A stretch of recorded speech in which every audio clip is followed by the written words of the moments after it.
Do you know what it's like to physically feel yourself dying? I do.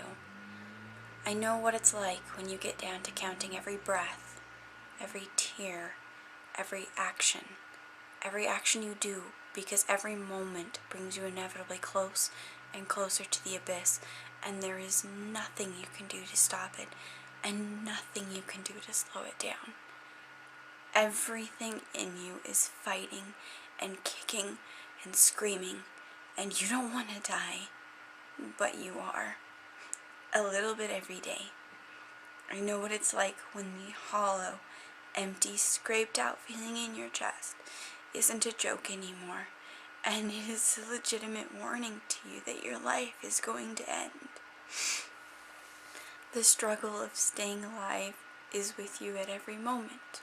You can't eat and you can't drink, but you can't stop trying. Hunger and thirst are your closest companions, and they stick so close to you that you don't know what it's like not having them around. Every single action, from sitting up to going to the bathroom to going downstairs, comes with a cost, and at the end of the day, you have to pay up. You don't pay in gold and you don't pay in energy, but every little action takes a little more of your soul until you're simply going through the actions, hoping that there is a light at the end of the tunnel and that there will be something left of you if you reach it. So you sleep a lot, partially because it gives your mind a break, and partially because in your sleep and in your dreams you're well. You're a whole person in sleep. You don't worry, you don't cry, the hunger abates and the never-ending thirst eases. Sleep is your best friend. Sleep is the giant who guards your gates and puts a stop to the siege going on in your body and your mind. So you sleep. You sleep whenever you feel tired, and often when you don't. You sleep when you are bored and have nothing to do, and when you're feeling so broken and so shattered you can't handle being in your own skin anymore. However, you can't sleep forever, and waking up is your own personal nightmare. No matter how many pillows you put behind your head, or how carefully you prop yourself up before you slip away, you are always woken up to the same thing. The choking and the horrific knowledge cutting through your dreams that you are drowning. Your esophagus won't drain, so you are literally drowning in your own saliva. You are always ripped violently from the quiet calm and have to force yourself upright and into the bathroom just to keep yourself from slipping away in your sleep. That is the welcome you receive every morning, and so you come to hate it when the sun peeks out over the horizon, and at night you try to stay awake as long as possible just to put off the daily waterboarding. You start Googling food. Maybe it is a form of torture. Maybe it's, what's giving you a reason to keep going. Every time you are so hungry, you can't stop your hands from shaking, and you are too weak to get out of bed, you picture what it would be like when you can eat.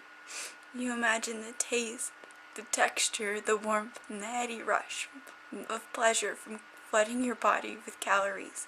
You look up recipes, ideas, and pictures of all the foods you can't have. People think you're crazy for tormenting yourselves with things you were denied. What they don't realize is you are simply trying to give yourself a reason to stay alive, and with hunger sitting on one shoulder and thirst on the other, it's the most uncomplicated way to keep going, even if the only reason you are still pushing yourself is so that you can enjoy broccoli cheese soup one more time.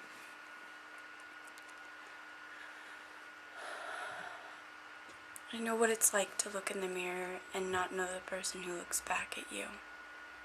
I know what it's like to have sunken-in cheeks, hollowed-out eyes, arms like sticks and legs like twigs.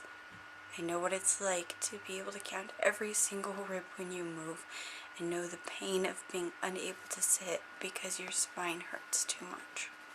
when I was bathing and realized I couldn't make my thighs touch when I put my knees together. I wanted to cry and scream my pain to the ceiling, but that would have taken too much energy from me. So I simply changed into clean clothes, wrapped a towel around my wet hair, and crawled into bed. Everything changes when the numbers start plummeting on the scale. First, it starts small. You can fit into those shirts you couldn't used to wear. Those jeans that you love that were half a size too small fit perfectly. Then your favorite shorts start getting baggy, and your favorite t-shirt that you pull out when nothing is going your way starts to look like a sack on you.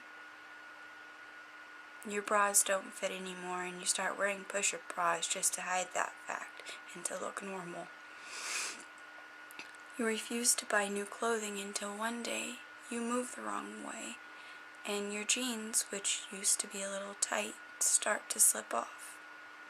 So you go through your closet and you pull out everything that doesn't fit anymore and either throw it in the dumpster or you pack it away into the darkest corner of your closet where you won't have to look at it. Looking at it every day is too much of a reminder of how sick you really are. When you look in your closet and see its half-empty racks and all the lonely hangers where your clothing used to be, the burning behind your eyes doesn't go away for hours. Sometimes the sickness is so invisible, you almost feel guilty for feeling so ill. Sometimes the sickness that is killing you is so microscopic, you don't even see it yourself. It's not like you lost a limb or you can't speak anymore. Your illness is simple, quiet, and unseen. You can't eat and you can't drink. You're not going to die a sudden tragic death that nobody saw coming. You will instead waste away until, just like your illness, you are invisible. No one else knows what it's like. None of them have heard it, much less seen it or experienced it.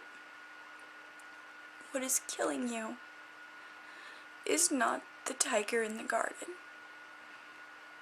It is instead the stream of ants slowly carrying away your corpse.